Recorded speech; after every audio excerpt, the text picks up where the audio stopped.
Hi, guys.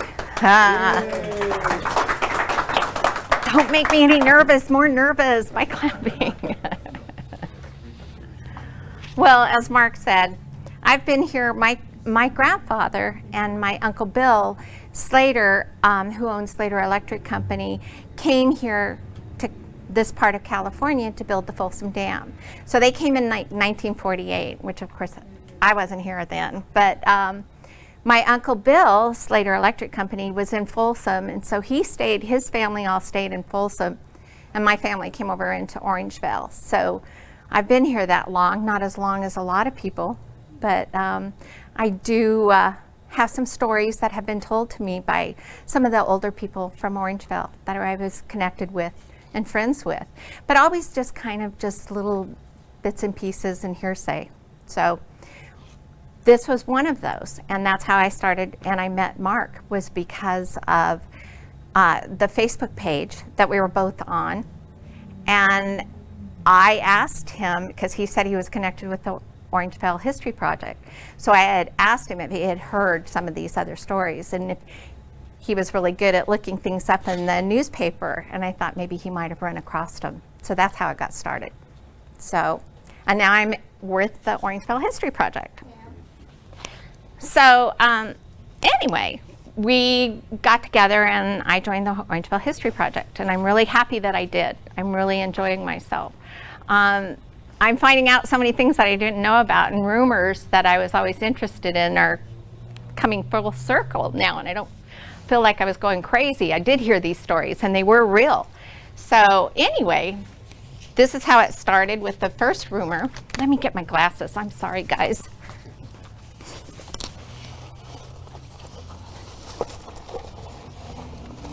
I don't realize I need them until I start to see something that I can't read.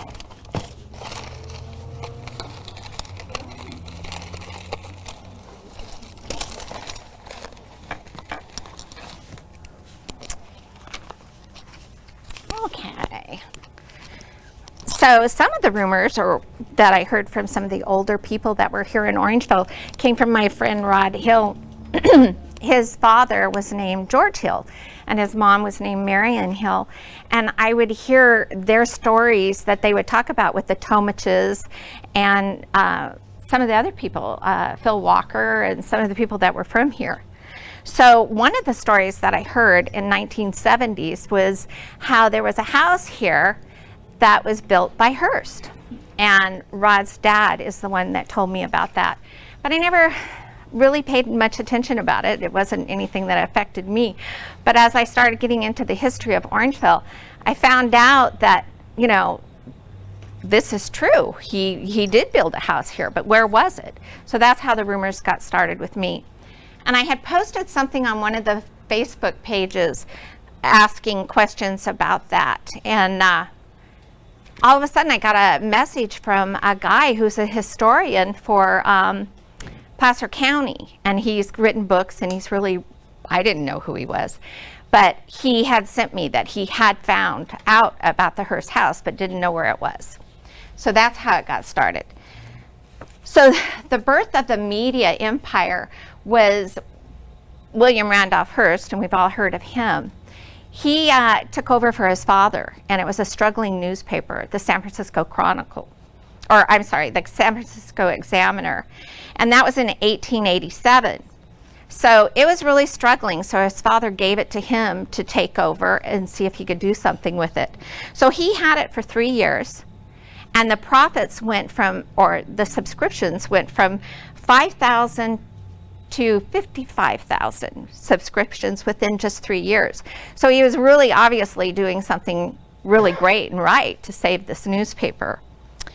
So he did things, he did it by doing things like sensational articles.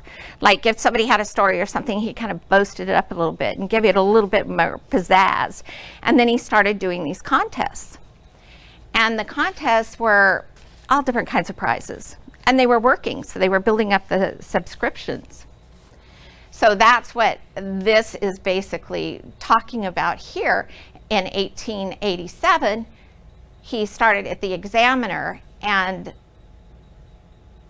at about the same time, there was a county in Sacramento County, there was a little town called Orangevale, and they were trying to get started. And it was exact same date, 1887. So as William was taking over his father's newspaper, there were these businessmen that were starting the Orangevale colony. So the Orangevale colonization colony, at about the same time, they decided that they wanted to start advertising because they had roads and they had bridges, and they started building houses. So it was a good time for them to start advertising for these lots that they had. And the idea was 10-acre lots for $1,500 for each 10-acre lot. So that's how that started. And that was the article that they first put out on this souvenir of Orangevale. So they're starting to, get into this and the ads and promoting Orangevale. And William Randolph Hearst is starting to promote the Examiner. So then the 10-acre lots were in Sacramento County. They were advertised in Sacramento County. And just to let you know, 8 acres of that 10 acres when you bought it was planted with fruit trees. So it's kind of a really kind of cool thing that they were doing. And if you couldn't work your property for $50 a month, $50 a year, really cheap, the Orangevale colony would take care of this property for you, and $75 for the second year that you didn't have to live there. You didn't have to do anything. You bought it, you had the trees. They would even help maintain it for you. So then we, sorry, I jumped. So we are getting a connection starting to grow. We're hearing little stories about it. And they're starting to move Orangevale colony as being such a beautiful place to live. So in April 1892, they started on building a house, and it was a 2-story house that was for $2,500 it took to build this 2-story house. And there's not much saying about it because nobody wanted the secret out yet, but the Folsom Telegraph picked up the scoop, and so they are the first hinting in the newspaper that this is what's kind of going on. They're finding out about this, and it's going to be in the San Francisco Examiner in February. So that's kind of a little beep in 1892. Then we move to July 1892, and the Sacramento Bee puts an article in the newspaper about this Examiner contest of this house that's being built on 20 acres. And if you put in your subscription, you might become a winner. So that's how it started getting going. So the Sacramento Bee, when they put in that, it wasn't a real big clipping, but he put in there about the Examiner and about the prize. So that kind of pops up. And then in August 1892, you see a write-up in the Examiner about Katzenstein. Now Katzenstein was, he ran the Earl Fruit Company. So he knew a lot about fruit and packaging and all of that. And then he became the secretary of the Orangevale colony when they got incorporated, So he's now a big shot in Orangevale. So he's showing up and we're going, yeah, he was in Orangevale. He was the secretary of the Orangevale colony. So then we move on to the first clues that we really had. And those were, I don't know if you've all seen them or not, but it's a bright yellow souvenir or purchasing brochure. And this was made by the colony. But they had already put that they got William Randolph Hearst 2 lots. He bought 2 10-acre parcels. So everybody's like, William Randolph Hearst, he bought there? Well, we should buy there. That's going to be a really good thing. So it was a marketing idea that they put forth. But this has been there forever, and everybody has seen it, and it's in the newspaper. But I don't think anybody ever really noticed that it was William Randolph Hearst that bought 2 acres. Where did the 2 acres go? What happened to it? Did he sell it? So it was along with a whole list of people that had bought property in Orangevale to try to promote more people to come in the growth. So that was some of the purchasers that they had, and William Randolph Hearst was definitely in this section. They divided it up in different sections, and he was from San Francisco, so that was his area. So we're going, gosh, okay, yeah, he was here, but where was it? We don't know. We didn't know. So we move on to the great reveal. And that was the newspaper article that now came out about this prize being won. And there were like 9,000 prizes, but this was the grand prize, was this home. So we get that and we look at it, and it's $8,500 gift and independent for life for just buying one subscription for $1.50 for a year. Your name gets thrown in there on the ticket for the drawing. So we looked at it and we're still not sure what's going on. And we see the promotional down there with Orangevale Colonization Company. So they're starting to advertise in the Examiner. So it makes us know, okay, they're buddying up. Something's going on here. So it was a big prize for the Examiner, and it was a lot of advertisement for the Orangevale colony. And we now see, we get a good look at what the house is supposed to look like. And then you can see the other homes there. They've got people living in Orangevale, so they're really, really promoting this is a great place to live. So we still couldn't figure out where this house was. Nobody had really talked about it. Nobody had really said anything about it in our generation. But we did know what the house looked like. So Mark and I started looking at some of the lots and looking at some of the advertisements. And we saw the track here of Orangevale. And if you look at it, you can see up in the far corner, it says the Examiner house. And we're going, wow, it's there it is. And then we started looking at the newspaper more, and we noticed there's the schoolhouse. That's the schoolhouse. And Mark and I are just like, well, what the heck? Where's, and he's saying that's facing, the schoolhouse is facing northwest from Central and Filbert. So we went, yeah, that's the schoolhouse. It's got the little steeple, it's the schoolhouse. Then we started looking more and realized where Hofdick's home was and some other landmarks back in those days, because there weren't any trees or anything to block your view. So we decided we knew that's Central Avenue.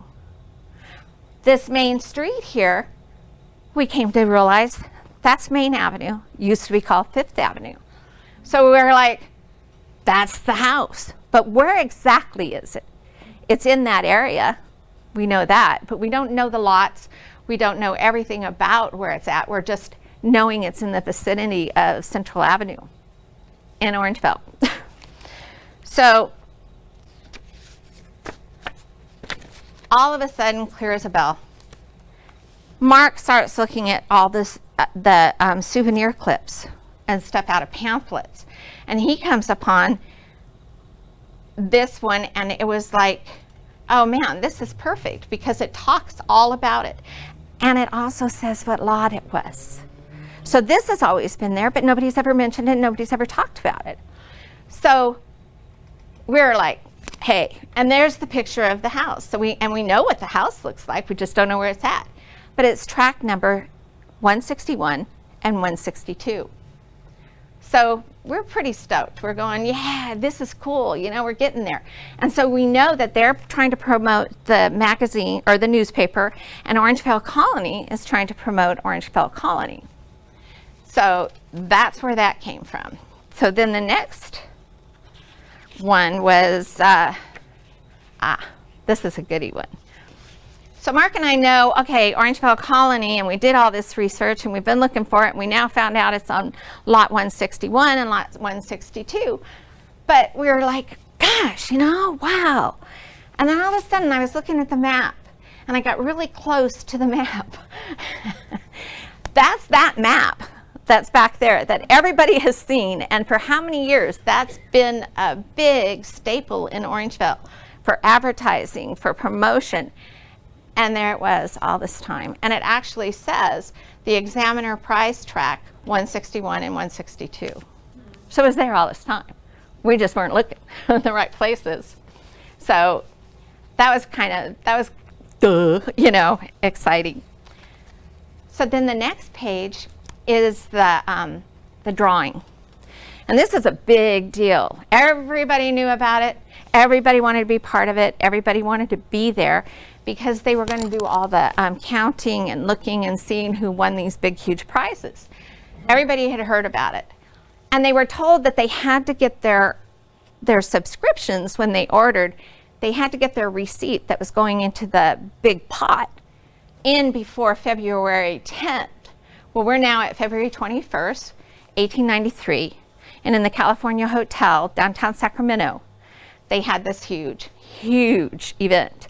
And there was people coming from all over. Some people were there because they wanted to see if they won. Some people just wanted to be there because it was so exciting because all the big heavy hitters in Sacramento were here. And unfortunately, just representatives for William Randolph Hearst showed up. He didn't show up himself, but it was a big deal. And George Katzenstein, remember his name? He was way back there, and we said he was the secretary. Well, he's putting on the whole thing. He's there to be the House Speaker and keep everything organized. So he's there. So they come in with all these tickets, because you had to fill them out. They come in with big sacks, and there was like 77,000+ tickets in the sack. 2 men couldn't even carry it. So they had to get a couple other guys because they were going to dump it in a big tub. And a couple of the guys tried to help them. They still couldn't get it in the tub, so they decided just to spread all these tickets across the floor. So everybody started counting and who was going to win and picking the tickets. So altogether, I think, let me see how many tickets there was. There was 77,000 subscriptions. There was over 1,000 of Smith names only. There were so many people, and it kind of, wow, that's a lot. There was only going to be 9,000 winners. That's still a lot of winners. So valued at $135,000. So it was kind of like there was a lot of prizes. So Katzenstein's kind of organizing everything and telling everybody what to do and where to go and what's next. And they start getting ready to pull out the tickets and see who won what. The first drawing was a man named F.D. Smith. Remember when I said there were a lot of Smiths? He was from Oregon, and he won the grand prize. So the grand prize, they felt, with the acres, the plants, you know, the house, that it was worth $8,500. Well, he won it. So the second prize was Mr. Radcliffe, and he was, I don't know where he was from, but anyway, he won a $2,000 prize of a vineyard, and it was in Traverse, California, and I really don't know where Traverse, California is. Does anybody know? I don't. Well, he won a vineyard, and it was worth $2,000. The next prize, and it was 10 acres, so that's kind of cool. So the next prize was another Smith, and he was third prize. He won pretty much the same thing as this Radcliffe did. He won 20 acres of vineyards in the same town, so that's going to be competition for them, but they both won it in the same town, vineyards. So somebody yells out, "Are you sure there's any more?" You know, they were upset because are there any more Smiths going to be popping up? Because two first prize, and then the third prize was a Smith. So he was from Oregon, Mr. Smith, the first who won the big prize. He was from Oregon, and the newspaper there picked up the story, so it was all over about him winning this prize. But we didn't hear there wasn't a whole lot here going on, but in Oregon they had it. So he was the grand prize winner. So they asked him, now what are you going to do? Or we asked, what are you going to do? And he says, I'm staying in Oregon. He doesn't want the house. He doesn't want to have anything part of the house. So he sold the tract 161 and 162 back to the colony, which went into the hands of George Katzenstein. So he became the owner of the property, but we believe, under the control of the colony. So he gets his money, he's cashed out, and he isn't coming to Orangevale.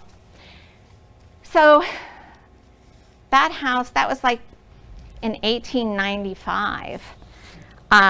The house is kind of sitting there, and there's not really a whole lot of things going on with the house, the property. So there was rumors to say that the house was rented out. So all of a sudden, Katzenstein, who never lived in the house, he owned the property, but he lived downtown Sacramento on Q Street. He didn't he bought in Orangevale, but he didn't live in Orangevale. So Katzenstein, he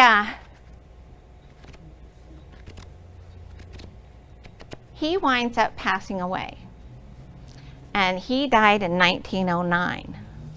So when he died, the property, his wife had to fight for what is it called? She puts in a request to go in front of the courts to be able to take her husband's property, the estate. So she did that, and she filed in the Superior Court, and she got be the administrator for the property. So even at this time, we don't know, there's nobody really living in it or shows up on records as living in it. So it must have been a rental. Until the GREENHALGH family came back, Perry's side of the family. And I'm sure you've heard of the GREENHALGHs. So this is the next generation down. And Perry, after being in the military, he moved his family up to McLeod. And he was the son of Theo and Ava GREENHALGH, which were the original mom and dad that came here on Pecan. Well, they were on Hazel, then they went on Pecan. So he wants to move back to Orangevale. Perry does, and he wants to bring his family with him. So he wound up buying the property from Ida. He bought 162, which was the side of the property that had the house sitting on it, was lot 162. 161 doesn't really show up too much, but we kind of got a theory that there was this one gentleman who also worked for the Orangevale, or for the Earl Fruit Company, who was from Folsom. So he winds up, we think, buying 161. So now we're down to just the 10-acre property instead of 20. So they buy it. And sadly,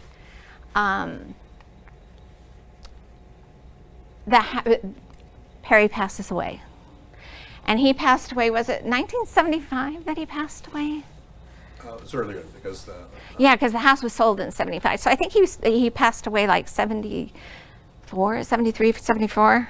I don't have that down in my notes.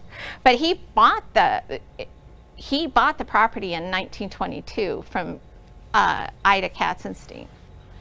So he passes away. He had 53 years living in that house, and his wife decides she's going to sell it. So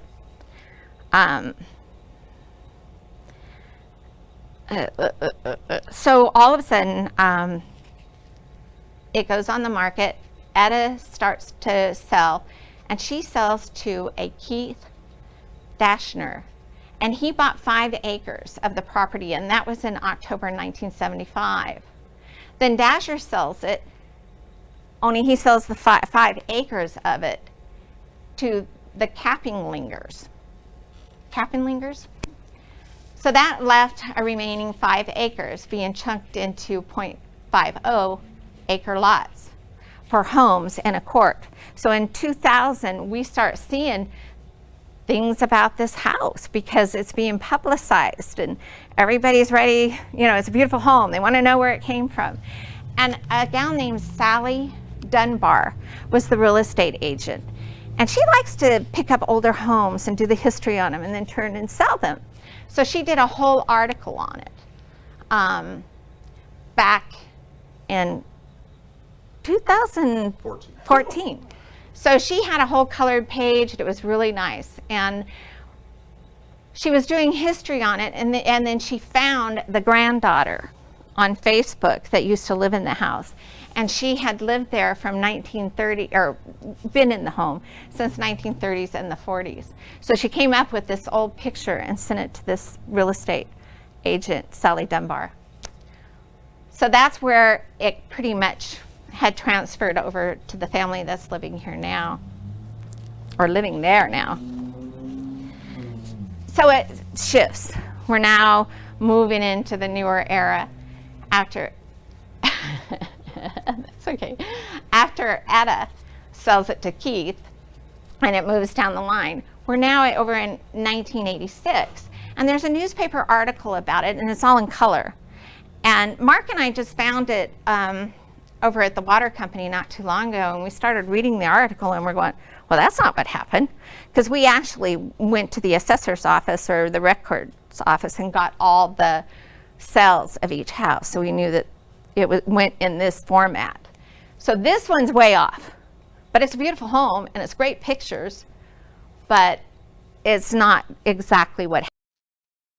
Hello everyone, welcome. We wanted to make sure we got this additional information out on the Hearst house presentation. It was some information that we got after the fact, and we wanted to make sure we celebrated that with the rest of our community as part of this recording. What we had found was that the acreage, the 10-acre parcel that the Hearst home was originally built on, was split into two 5-acre parcels, and we had the information on the 5 acres next to Main Avenue that Dashner and whatnot built houses on, but we hadn't gotten the full information on the other 5 acres. And so here we have the Shaw family, Don Shaw. He purchased the house with the 5 acres that actually had the Hearst home on it from Perry and Etta in 1971. And Kelly Shaw Madden shared that with us on the Facebook group, that they had done some remodeling, some additions. They added a pool, a garage. The electrical equipment wasn't very robust, so there was heating and air conditioning, electrical work. Did a huge amount of work between 1971 and 1986. And the article in the Sacramento Union in 1986 covers some of the great stuff that they did as they were preparing to sell the home after their years of owning it, 15 years. And they did some great work on it, and really were sad to see it go, but it was time to move on. And so we have some pictures from the Sacramento Union article showing the interior of the home after the Shaws had done a lot of work on that after the many years the GREENHALGHs had the home. So we wanted to share that with the community and just thank the Shaws for putting work into one of our heritage homes in Orangevale. The legend continues, and there's the home to this day. That's it. It's now a 6-room cottage with 3 bedrooms, 2 baths, 1,800 square feet, sitting on a half acre. I got a feeling you live in that house. I do live there. You were making me so nervous. No, that's okay. I love it. I love it. Enthralled with everything you were saying. So, and that's the living room that was in that newspaper article that we said didn't really have the story right. So in 1986, they had it looking like that. You've got it, it's really pretty. You've done a nice job. I've seen pictures that Sally had of it. Living in the home now? I am. So is it on Filbert? All right, well, thank you. Did I miss out any on anything? No, you're good. You're Anybody good. have any questions? If you do, Mark will answer them. Didn't he do a great job, though? He put all this together. He did a really good job. I wish he would have wrote my notes for me, because I probably could have read them better. So. All right, recording is stopping. Right, Kev? You did. You can't hear me.